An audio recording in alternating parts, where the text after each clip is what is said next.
Hola Agustín, ¿qué tal? Bienvenido al podcast. Hola Eduardo, mucho gusto. Muchas gracias por venir con nosotros a contarnos más sobre tu vida y los proyectos, o el último proyecto que estás lanzando, que es por ese proyecto que hicimos, Contacto. Más adelante vamos a desvelar cuál es, que es algo súper interesante para todas las personas que se mueven en el sector, en el tema de la minería.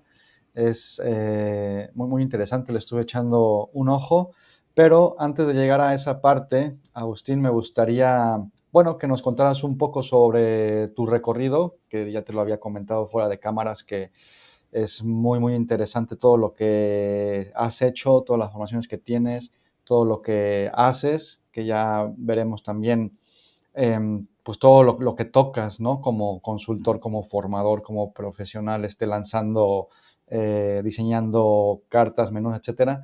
Entonces, bueno, Agustín, sin más, bienvenido. ¿Por dónde estás tú? Por Madrid ahora, ¿no? Sí, llegué a Madrid pues hace casi 4 años, 3 años y medio prácticamente. Sí, sí, pero bueno, ¿cómo empecé en todo este mundo del vino? Pues sinceramente un poco de accidente, un poco sin querer. Con 20 añitos me fui con 4 amigos a Londres con la típica excusa de aprender inglés para tener un segundo idioma. Y, y bueno, pues nos fuimos para allá, nos fuimos en verano, creo que fue como en mayo, así, bueno, prácticamente final de primavera, principios de verano. Y mis amigos duraron como 3 meses allí y dijeron, esto no es para mí, esto no es la verdad lo que busco. Vamos, que no nos encontrábamos muy cómodos, ¿no? Después de aquí, de conocer el verano español y tal, pues allí se hizo un poco duro. Y entonces ellos se regresaron y bueno, yo me quedé solo, dije, Agustín, ya que estás aquí, por lo menos aguanta un poco, aprendes el idioma y luego te regresas a España, ¿no? Por lo menos te regresas con un segundo idioma, ¿no? Y, y nada, empecé a buscar trabajo y encontré, pues, obviamente, trabajos que podía realizar, como platos en un restaurante español, que era la única forma de poder comunicarme, ¿no? Porque no hablaba cero inglés. Ujú. Y, y bueno, empecé ahí y luego, pues, me inscribí a clases de inglés bueno, a medida que iba pasando el tiempo, que iba pasando los años, pues iba un poco modulando mi inglés, me iba un poco comunicando un poco mejor, hablando mejor, tal, y entonces pues iba subiendo y de fregaplatos me pasaron a commis waiter y de commis waiter a camarero y luego pues hubo un punto de inflexión en el que en el restaurante donde estaba, en los briefings, que son un poco como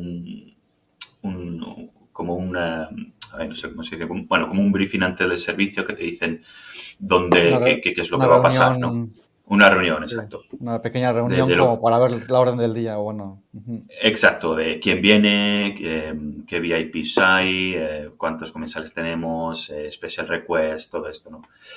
Y yo recuerdo que en esos briefings el equipo sumiller siempre llegaba tarde, porque entre servicio y servicio es cuando ellos pues se cataban, probaban con los platos, cataban nuevos vinos, tomaban las decisiones de qué vino poner en el wine pairing o no. Y siempre llegaban tarde y los veíamos todos ahí en un rincón, ellos catando y tal, y eso siempre me llamaba la atención. Y hasta que hablé con el head sommelier y le dije, mira, me gustaría formar parte de tu equipo. Y, y bueno, entonces comencé como junior sommelier, que junior sommelier pues es el commis sommelier, el que pule copas, el que va a la bodega a conseguir el vino para el sommelier. O sea que empecé de cero absoluto, ¿no? Y, y un poco, pues obviamente allí así estuve como 2 años de commis sommelier. Y luego pues empecé a hacer cursos, el head sommelier fue mi primer, digamos, mentor que me introdujo un poco al mundo de la sumillería y a medida que fueron saliendo oportunidades, pues empecé un poco a,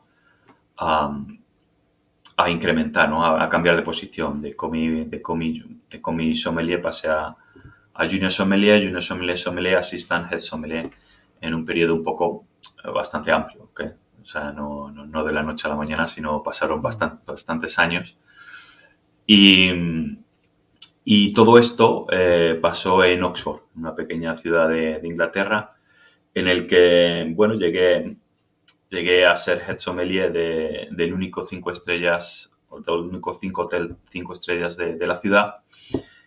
Y entonces pues llegó un momento en que, bueno, realmente no podía seguir creciendo porque Era el estaba un único. poco ya en el único establecimiento así de luxury, y entonces nos decidimos ir a Londres para continuar la carrera, ¿no?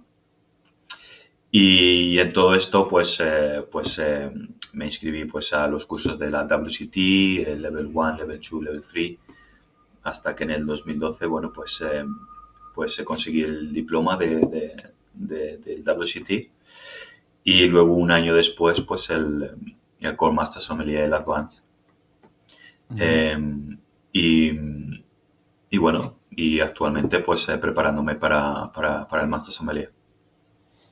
Eh, Lo, Oye, solo sí, una. Ya antes de ir a Inglaterra no tenías nada que ver con el mundo del vino, o sea, no estaba en tu radar, estabas en. ¿Qué idea tenías tú para dedicarte como profesional? absolutamente ¿Tenías? nada, absolutamente nada. O sea, Ah, yo ok, lo ok. único que recuerdo del vino es que, bueno, yo soy de un pueblo pequeño, se llama El Tiemblo, en Ávila, y es una zona de garnachas. Yo recuerdo de pequeño, pues mis abuelos son de Burgondo, de otro pueblo de Ávila, y recuerdo a mis padres pues que nos llevaban todos los años a hacer la vendimia. Y claro, yo era muy chiquitito. Mis padres hacían la vendimia y yo pues corría entre los viñedos jugando, saltando, y haciendo el travieso, ¿no? Um, y yo recuerdo esos momentos, ¿no? De momentos de viñedo, luego llevar la uva a la cooperativa, a mi abuelo en las tinajas de casa, en la parte subterránea de la casa, con 2 tinajas. Y a mi abuelo Kiko siempre lo recuerdo con un chato de vino y una guindilla al lado, en todas sus comidas. Y eso, digamos, ha sido mi contacto con el mundo del vino, pero un contacto, digamos, familiar, un Ujú, contacto un ujú. poco por apoyo y por ayuda de mis padres a mi abuelo, ¿no? Pero, digamos, el contacto profesional Bueno, llegó 100% de Inglaterra, haciendo los cursos del WCT o de la Core Master Sommelier. muy bien. Oye, una pregunta ahora que comentaste esto para las personas que no conocen. ¿Cuál es la diferencia o las características entre The Core Master Sommeliers y luego el Master Sommelier? Ujú. O sea, ¿cuál es la diferencia entre las dos instituciones o entes? ¿Cómo los definirías? Sí, digamos que hay dos, digamos, cursos o instituciones internacionales más reconocidas. Una es el Master of Wine y luego el Master Sommelier. Eh, el Master of Wine y el Master Sommelier realmente nacen digamos, del mismo padre y de la misma madre. Lo que pasa es que uno está enfocado para el on-trade y el otro enfocado para el off-trade. El Master of Wine es un poco más académico, ¿ok? Es un poco más, digamos, es el seguimiento del WCT. O sea, Ujú. tú haces el WCT Level 1, Level 2 y Level 3, y luego el Level 4, que es el diploma, y digamos que el Level 4 es la puerta de entrada para el Master of Wine. O sea, digamos, hay una institución académica donde tú vas a clase, escuchas al profesor, etcétera, etcétera, eh, por la parte del WCT Master of Wine. Luego, la parte de Co-Master Sommelier es una parte que nació, como he dicho, de la misma madre o del mismo padre. Lo que pasa que en la parte de restauración, de hostelería. Ujú. Eh, eh, y lo que pasa es que es una parte más autodidacta. O sea, realmente tú no vas a clase, tú no tienes un año de clase donde tú vas a aprender, sino que la Core Master Sommelier tiene unos estándares, y tú tienes que conseguir llegar a esos estándares mediante tu autoformación. Entonces, desde el Core Master Sommelier tiene el Introductory, el nivel Introductory, el Certified, el Advanced y luego el Master. Ah, ok, es el previo al Ujú. máster entonces. Sí, sí. Ujú. No, pues muy top, muy top. De esto podemos ver ahí inclusive hasta series y documentales, ¿no? Que hacen referencia. Sí, sí, sí, hay una serie muy chula que fue un poco el que nos puso en el mapa todos los que estamos aquí involucrados con el Master Sommelier, que se llama SOM, Ujú, digamos el documental SOM. Y está muy bien porque un poco demuestra y un poco transmite eh, todo el challenge que tienes que pasar, todo lo que tienes que renunciar, vacaciones, tiempo libres, tus amigos se van a cenar, pero tú tienes que quedar un poco repasando los 15 días de vacaciones que tienes, pues bueno, pues los tienes que ujú. invertir en tiempo de preparación.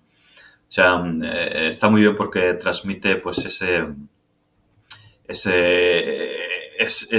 commitment, ¿no? O sea, Mm. ese Todo el tiempo necesario que tienes que invertir, que realmente el claro. Master Sommelier no sale así. O sea, tienes que invertir muchísimo tiempo, muchísimas horas, teoría, cata, continuamente. Oye, ya que estuviste por allí en Inglaterra, el tema del vino son muy buenos bebedores, ¿no? Y actualmente ya también productores, a diferencia de hace años. ¿Cómo podrías poner el panorama del vino desde esos dos puntos de vista como bebedores y productores? Bueno, Inglaterra, lo positivo en el sector del vino es que hace años, al no ser un país productor, realmente no tiene un mercado que proteger. ¿Ok?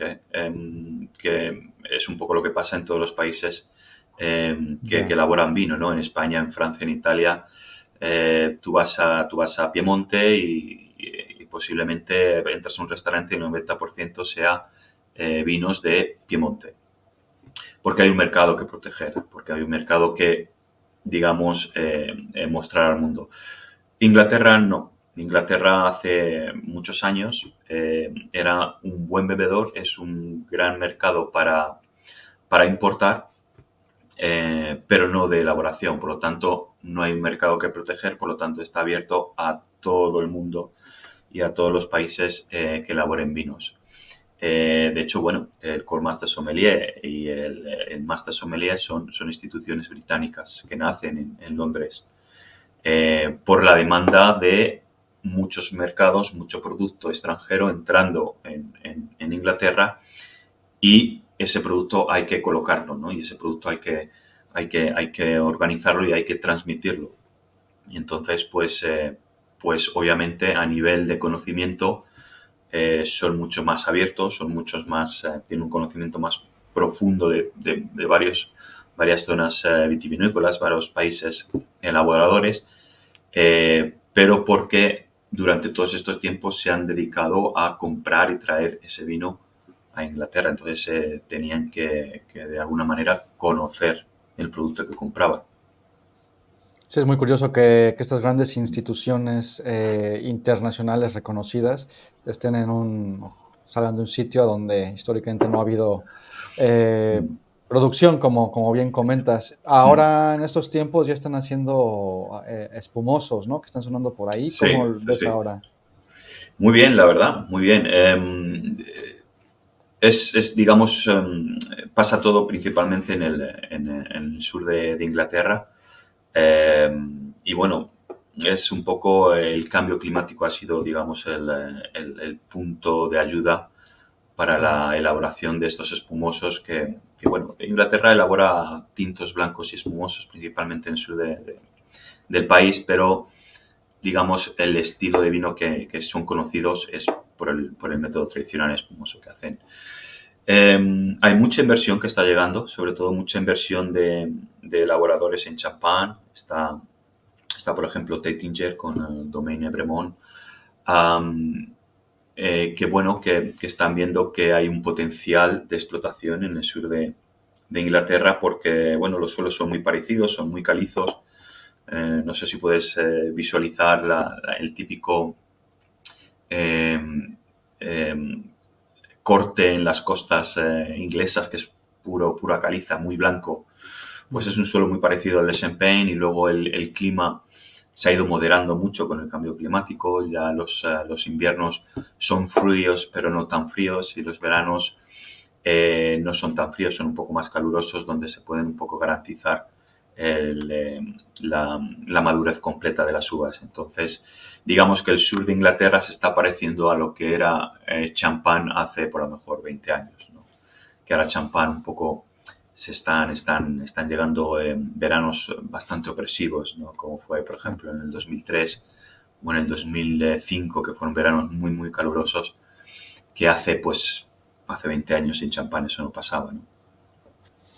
Perfecto, perfecto. Oye, ya entonces tocamos el punto de cómo comenzaste, cómo has ido creciendo en esta carrera y bueno, después vuelves a Madrid, pero también eres, en ese entonces ya también ya eres formador, asesor, ya habías, supongo, participado también como jurado, ya dabas charlas, y bueno, gestionabas eventos y todo esto. Tú vienes a España también con un propósito, ¿no? Una misión.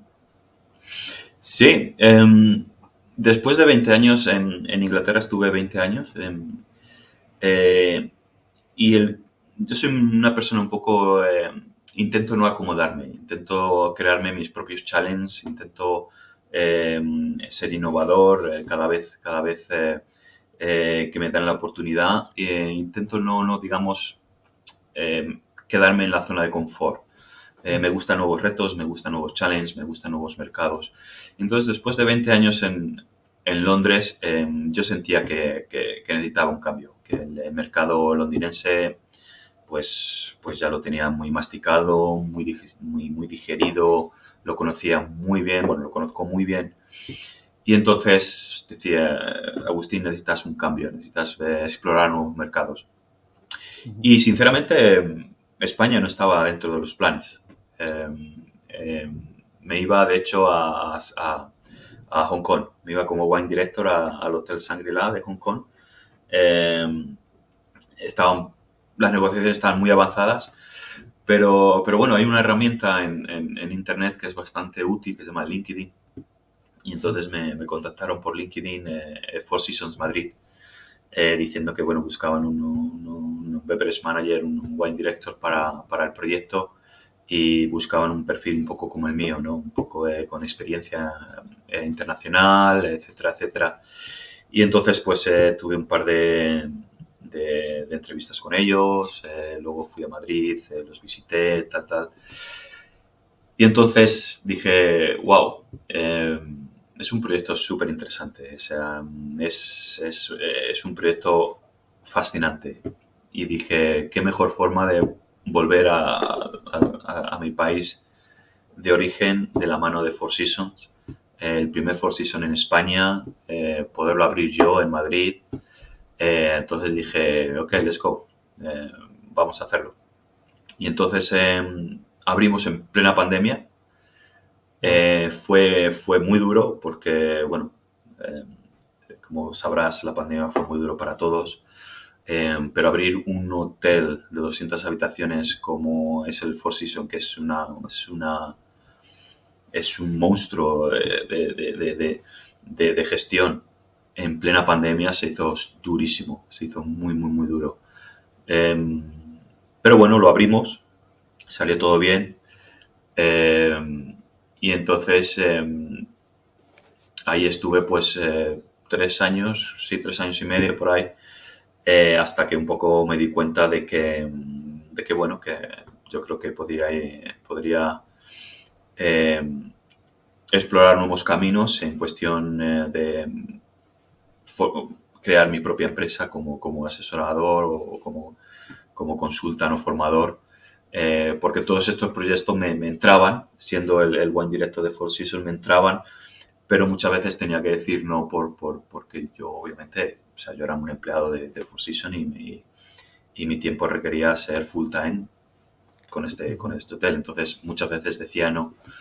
Pero bueno, hasta que decidí ya que, bueno, mi trabajo, digamos, después de 3 años Four Seasons, las bases estaban muy fuertes, eran muy, muy sólidas y entonces un poco decidí ya coger por mi cuenta y marcharme.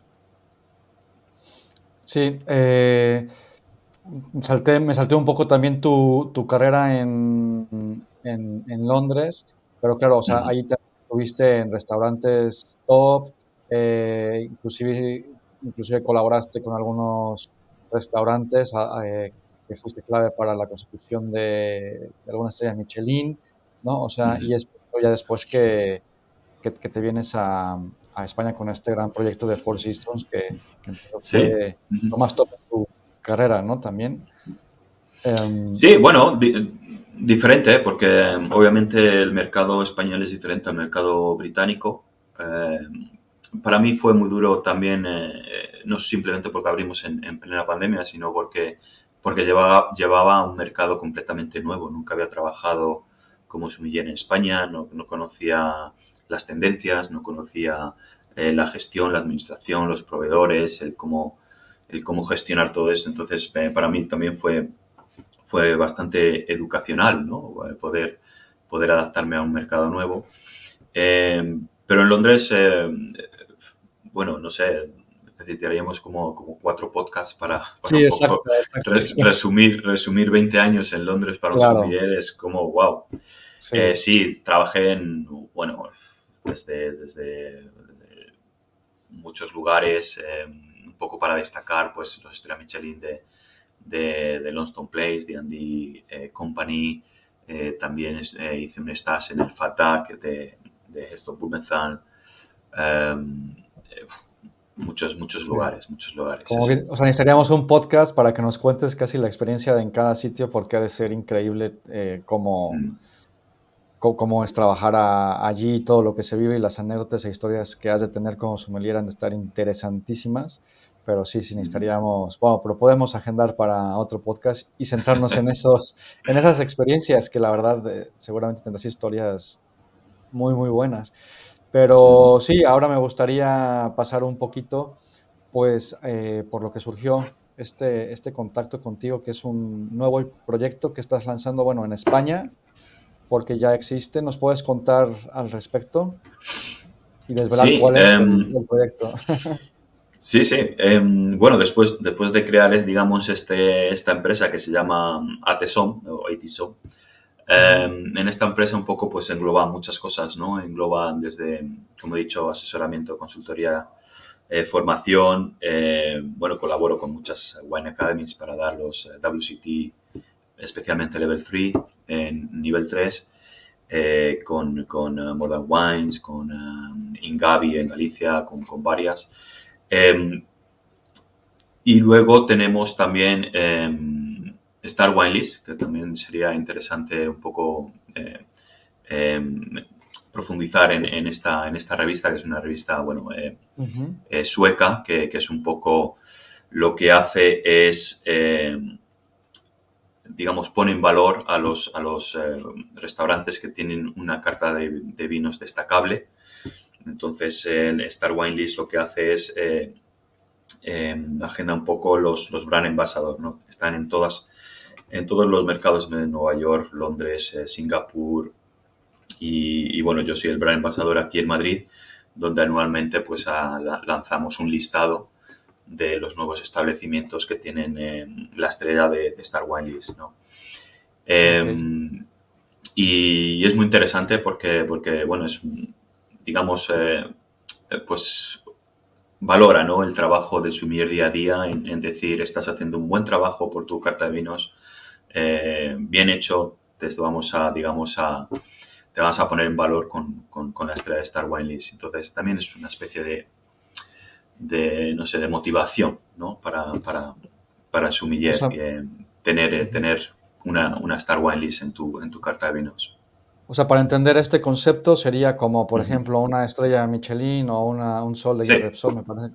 Pero en el tema exacto, de vinos y evalúa todo lo referente al vino. Supongo que, bueno, ¿me puedes decir exacto. algunos puntos? Supongo que diversificación, que sea interesante Eh, o... Yo un poco lo que busco es un poco que la personalidad del wine director o del head sommelier en ese particular restaurante, ¿no?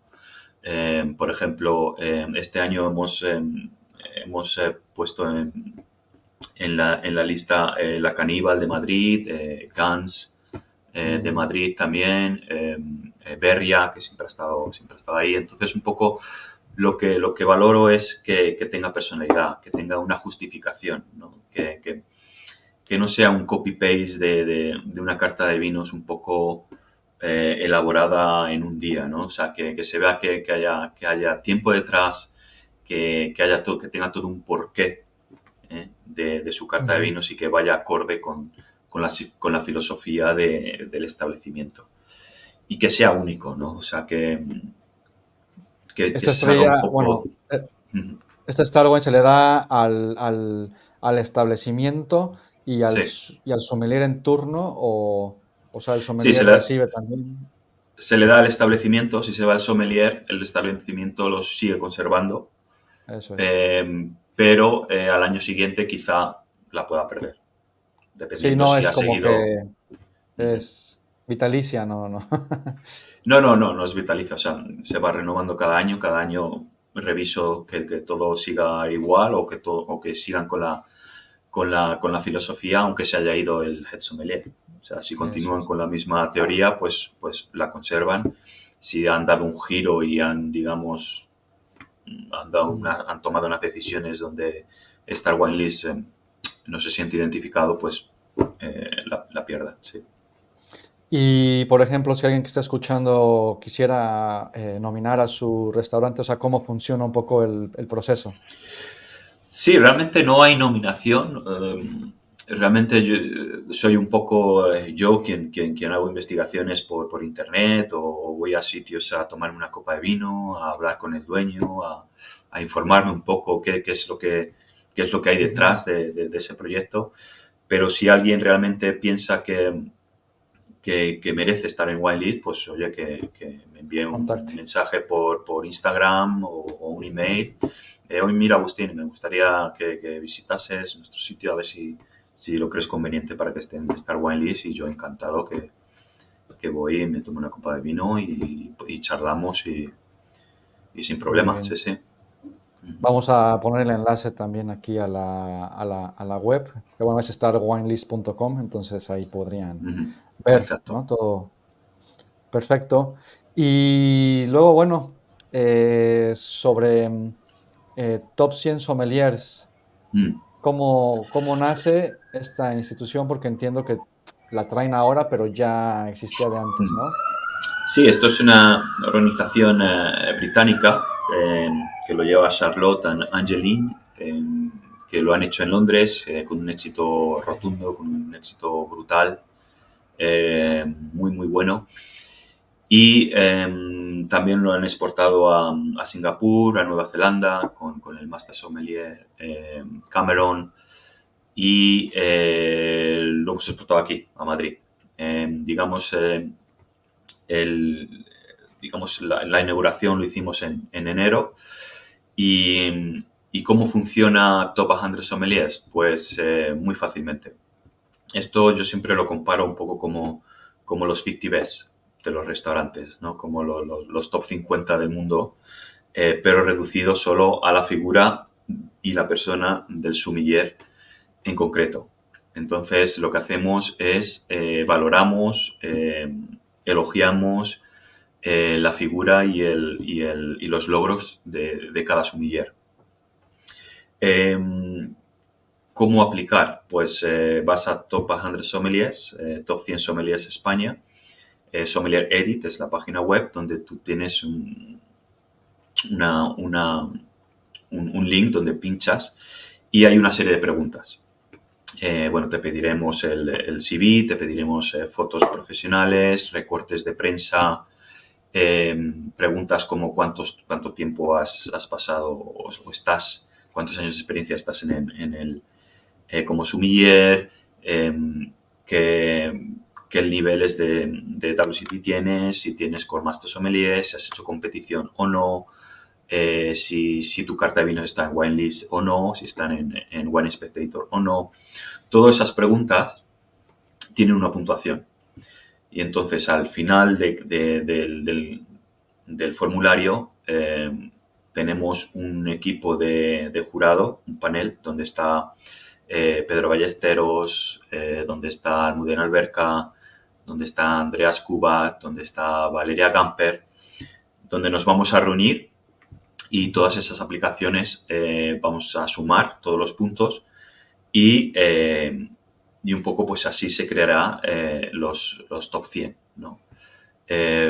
Sinceramente aquí, o sea, es todo matemático, o sea, es todo por puntuaciones, o sea, realmente no hay criterio de Pedro Ballesteros o criterio de Agustín Trapero o criterio del panel en general, sino esto es criterio de las matemáticas, ¿okay? Cuanto más cursos tengas, cuanto más competiciones has hecho, cuanto más eh, eh, años de experiencia tengas, obviamente más puntos vas a tener y obviamente vas más alto vas a estar en la lista.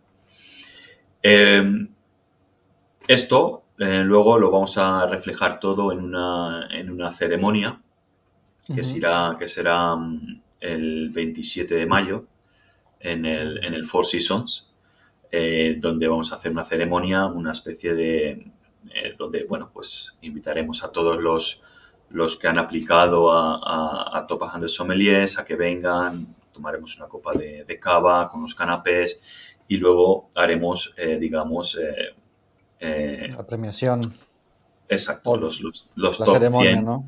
la ceremonia donde obviamente cuando vayamos incrementando, empezaremos por el 100, donde vayamos incrementando a los 25, a los top 25, pues obviamente va cogiendo más protagonismo, más protagonismo, hasta revelar pues el top 3 y luego el top, el number one.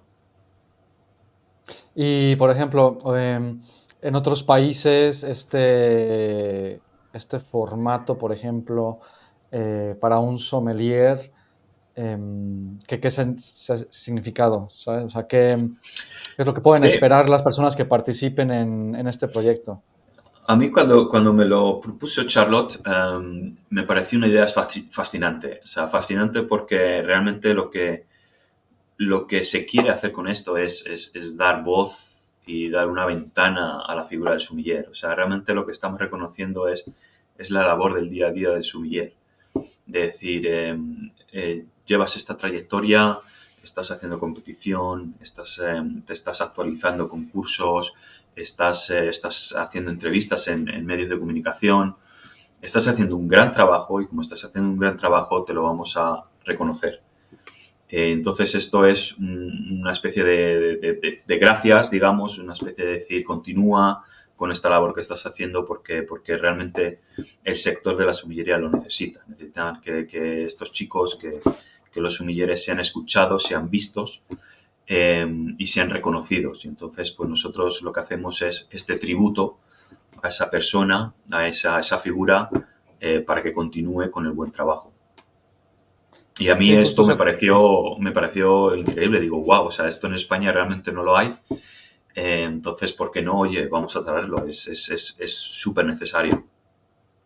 Oye, y entiendo perfectamente que hay que dignificar el trabajo de estas personas y reconocerlo, de los sommeliers que están activos, pero un poco la diferencia entre esta figura de sommelier en un país como Inglaterra y aquí en España. Eh, Eso es así. Por ejemplo, tú comentaste que allí en Inglaterra, pues hay muchísima gente, ¿no? Que se prepara porque hay que hacerlo entender a los consumidores, ¿no?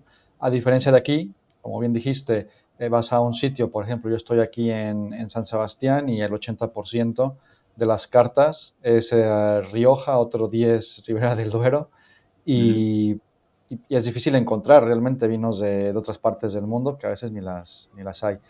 Entonces, esa figura de sommelier aquí, eh, a veces siento que sí, que no le dan el lugar que se merece, ¿no?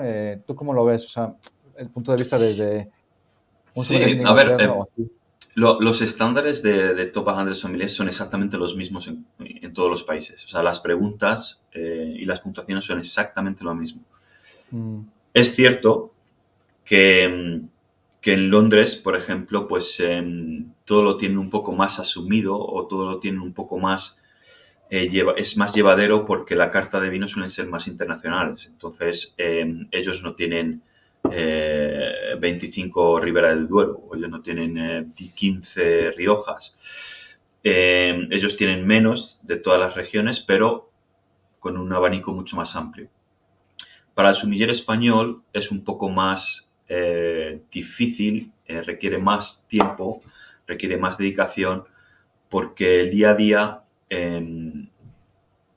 el vender un Borgoña o el vender un Chardonnay de Paso Robles es mucho más difícil que mm, venderlo en Londres. claro. Pero eso no justifica que tú no sepas de ello, porque hay que tener en cuenta que España este año, de hecho, es el principal mercado turístico del mundo. O sea, hemos tenido más de 80 millones de visitantes de todo el mundo. Entonces, te puede llegar un tipo de Nueva Zelanda y preguntarte por un Pinot Noir de Central Otago. Entonces, tú como profesional tienes que estar listo y preparado para poder responder a esa pregunta. Es cierto, a lo mejor esta pregunta te la hacen una vez al mes, pero si te la hacen tienes que estar listo para poder responderla. Aunque el 90% de las preguntas sean sobre Ribera del Duero, sea sobre Albariño, Rías Baixas o sea sobre Chacolí, no sé, o Jerez. Sí, es Ujú, cierto, pero porque el mercado es así. Porque España es un mercado que hay que proteger, elabora vinos y hay que proteger ese mercado, sí. Pero eso no te va a justificar que si llega un norteamericano y quiere un Pinot Noir de Willamette, tengas la capacidad de responder a las características de un Pinot Noir de Willamette. Porque al fin y al cabo ya, somos sumilleres. claro, claro. ¿Y la posición del sommelier, tú encuentras alguna diferencia en cuanto al cómo la valoran en los sitios, o sea, directamente en los restaurantes? Un poco la diferencia de estar allí y aquí. Sí, sí que es cierto que aquí, por ejemplo, en España la figura sumiller está un poco más difusa. Allí Ujú, en Londres la figura sumiller es muy precisa. Sumiller tiene un equipo, el head sommelier tiene un equipo con 2, 3, 4, 10 sumilleres y se concentran en la adquisición de vino, venta de vino, servicio de vino. Punto. punto. Aquí está más difusa porque, bueno, normalmente el maître d' pues suele ser el sommelier o el sommelier o el head sommelier suele ser el maître d'. Eh, Cosas un poco que, para mi gusto, esto es personal, se difumina. O sea, si eres maître d' y eres head sommelier, eh, bajo mi punto de vista, ni vas a ser maître d' ni vas a ser head sommelier. O sea, te vas a quedar, en tu rendimiento va a ser un 80% y un 80%. Mientras que allí en Inglaterra, pues si eres head sommelier, tú eres 100% head sommelier. ¿Okay? Tu responsabilidad es vino, punto. Ujú, Eh, Aquí un poco se ha difuminado todo, pero sí que también veo que, por otra parte, se están un poco separando, que un poco ya se están dando, el mercado está dando el reconocimiento a lo que realmente el head sommelier es, que es un tipo que te puede generar hasta el 40% de la facturación de tu restaurante. Entonces, como wow. tal, tiene que tener el protagonismo que requiere. No quiero, yo particularmente, no quiero en mi restaurante un maître d' que se dedica al 60% de maître d' y el resto de head sommelier, porque yo no quiero un head sommelier con un 40% de dedicación, porque mi facturación es el 40% de la facturación del restaurante, entonces necesito un head sommelier 100% dedicado y asegurarme de que me va a facturar eso. Entonces le voy a dar todas las herramientas para que lo pueda conseguir. Y, y la figura del maître d', que sea maître d', que se dedique a gestionar y a dirigir el restaurante, mientras que el sommelier se dedique a gestionar la bodega y dirigir la bodega. Porque quiero el 100% de ambos. Yo quiero un maître d' 100%, dedicado 100% a dirigir el restaurante, y quiero un head sommelier 100% dedicado a la gestión de la bodega. Gran dato este, para que Ujú. las personas que tienen un restaurante, que estén escuchando esto, se den cuenta del peso Totalmente, que totalmente. tiene en el negocio, ¿no? La verdad es que gran dato, no, no lo sabía Totalmente. de ese. O sea, los números que puede generar un sommelier son extraordinarios. O sea, pagan muchas nóminas y pagan muchos gastos. Y como tal, debe tener protagonismo, y como tal se le debe dar la libertad de gestionar el 40% del income de ese restaurante. Entonces, necesita un reconocimiento y necesita un protagonismo. Entonces, necesita una dedicación.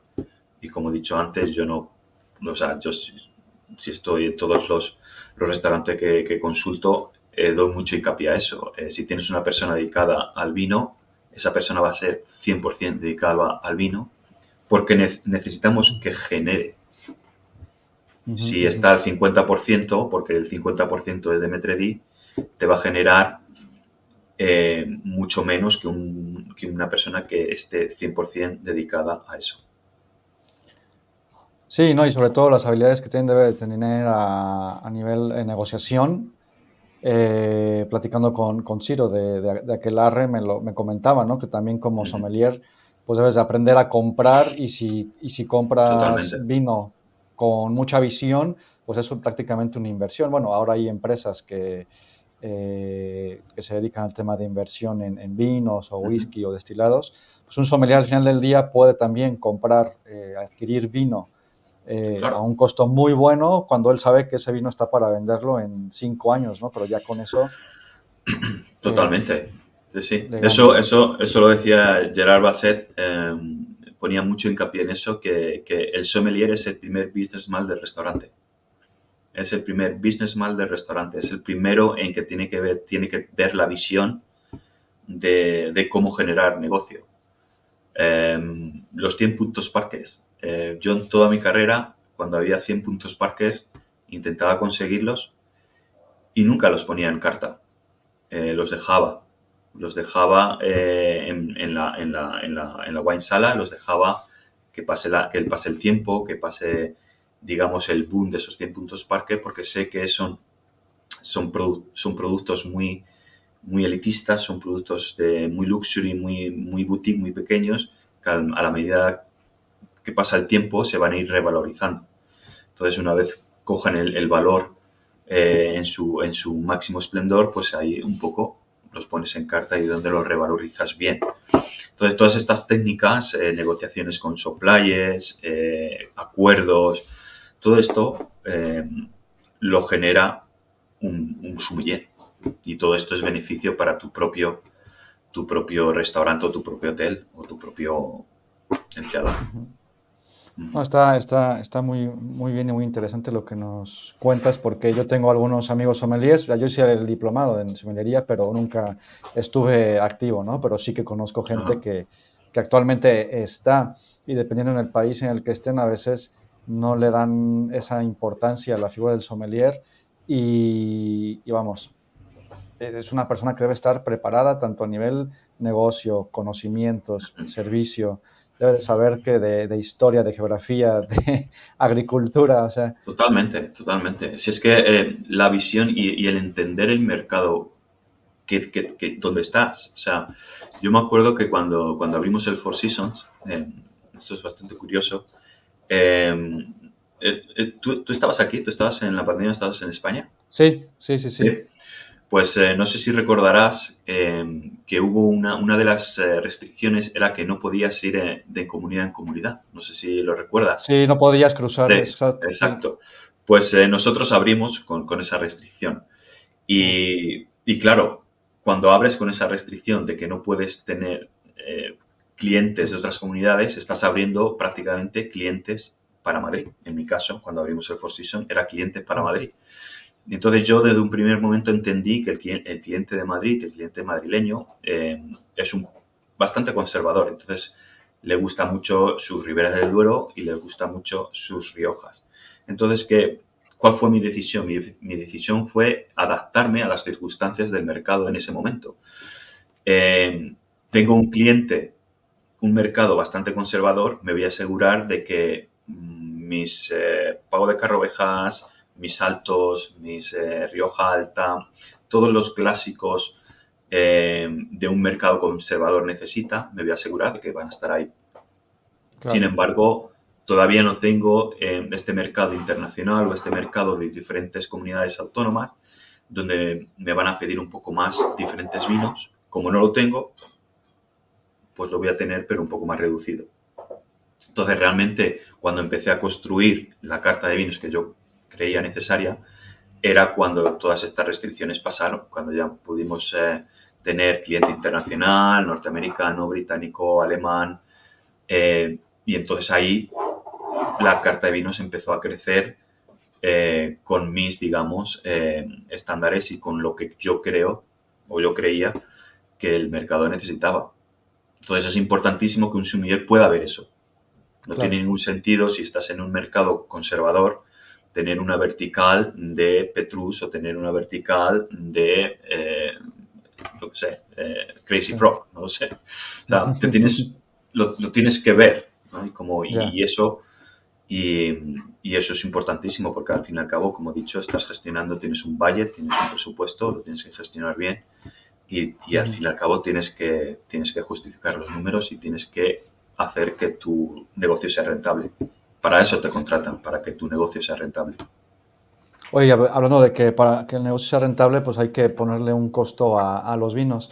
Y en esta parte, para ya entrar en la recta final, el tema de los costos, la diferencia del profit de lo que venden aquí un vino, aquí y allí en Inglaterra, ¿cómo ves?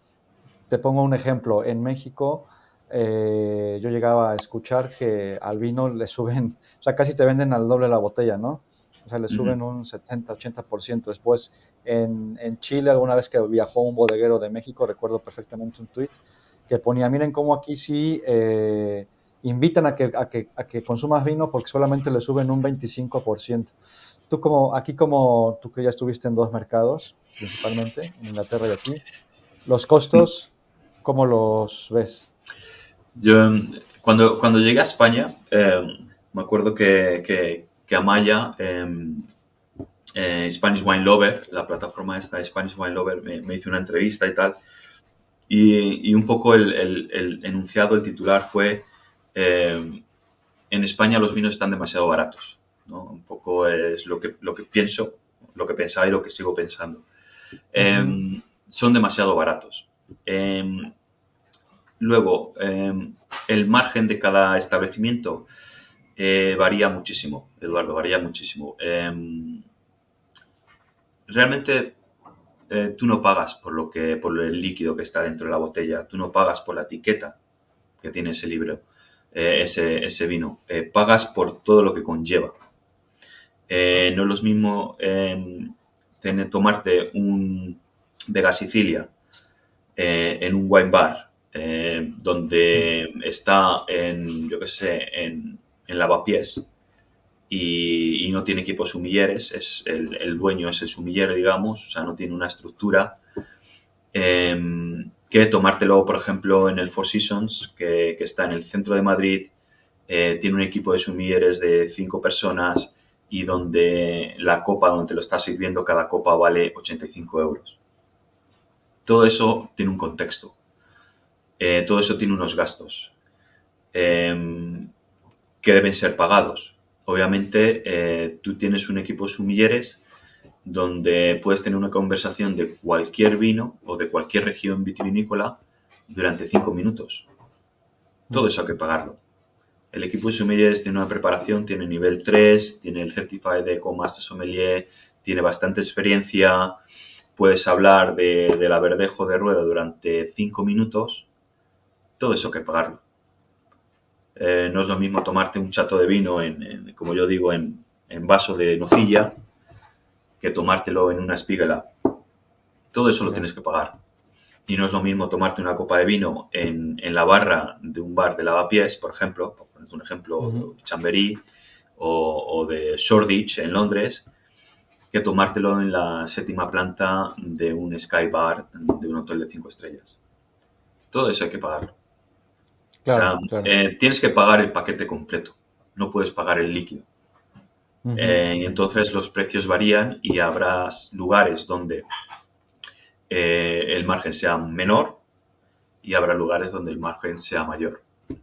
Eh, yo jamás, jamás, jamás, y creo que jamás debe ser criticado los precios del vino. Si te parecen caros, estás en tu derecho. También tienes el derecho de no volver a ese establecimiento. También ujú. tienes el derecho de irte a otro establecimiento. Pero jamás se debe cuestionar o poner en entredicho los precios de los vinos en diferentes restaurantes, porque hay una filosofía detrás y hay un proyecto detrás y hay un presupuesto detrás que deben ser justificados. Genial, genial. Perfecto. Oye, Agustín, pues muchas gracias por traer este proyecto a España y con esto también darle más visión a todos los sommeliers que hacen un gran trabajo, porque como te lo había comentado por teléfono, muchas veces en los restaurantes top y todo esto, a donde hay una figura de sommelier, casi no, los reflectores no van a ellos, ¿no? Van más hacia el cocinero, Mm. hacia el establecimiento, tal. Y pocas veces, yo no siempre, voltean a ver a los sommeliers y los ponen a donde tendrían que estar. Y todo lo que nos has contado hoy, la verdad es que es muy interesante. Estoy seguro que más de uno que te escuche va a agradecerlo. Y bueno, para este proyecto entonces, voy a dejar el link abajo, te pueden también contactar. Como requisitos básicos es que estén activos, ¿no? Evidentemente. Sí, ¿Algo más que nosotros quieras pedimos, comentar? sí, nosotros prácticamente pedimos que esté un mínimo de 50% en sala, eh, Ujú, porque queremos que tenga ese contacto con el cliente, obviamente. O sea, que no sea un wine director que esté 100% en la oficina, porque pierde el contacto con el cliente. Entonces se pierde un poco la realidad de lo que pasa en la ujú. sala.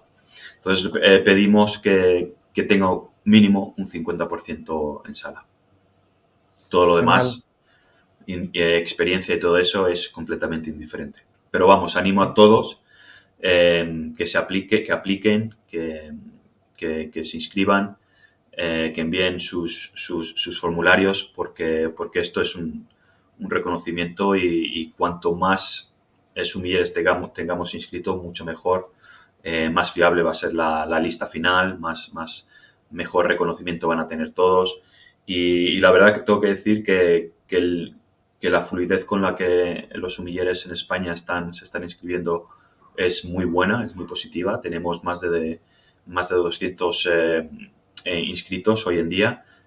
ujú, Entonces, pero queremos muchos más. claro. Cuantos más, mejor. Evidente evidentemente, tienen que estar trabajando aquí dentro de En España, ¿no? O España, sea, no sí. puede aplicar un sommelier español que esté trabajando en Francia, Italia, pues no. Tendrán que No, estar no. activos en España, ¿no? Exacto. Sí. Agustín, ¿algo que quieras agregar? Nos dices a dónde te pueden encontrar. Sí, sí, bueno, me pueden encontrar en redes sociales, muy sencillo, Agustín Trapero es mi Instagram.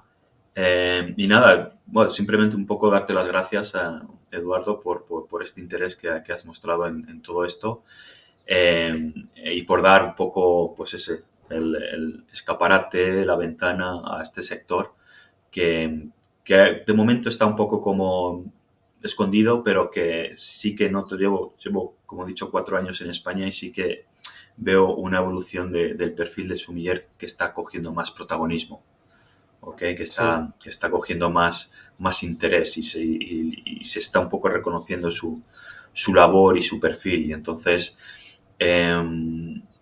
poco a poco se va poniendo todo esto en su sitio y se está dando el reconocimiento al Sumier que nos merecemos o que se merecen, sí. Y por eso perfecto. canales como el tuyo son muy bienvenidos, son muy agradecidos y yo desde aquí pues te doy las gracias. Genial, Agustín, muchísimas gracias por tu tiempo. Dejaré todos los links de lo que hemos comentado abajo. Y oye, que vaya muy bien todo el certamen. En mayo podríamos contactar nuevamente, bueno, después del evento para que nos cuentes cómo fue, ver los resultados y Ujú. también comentar sobre los top 100 y los Sí, bueno, ganadores, ¿no? puedes venir al evento perfectamente, o sea, estás invitado, sin Muchas lugar a gracias, dudas. Agustín. Pues mira, estaría genial. Bueno, pues nada, muchas gracias y que estés muy bien, Agustín. Mucho gusto, un placer. Chao.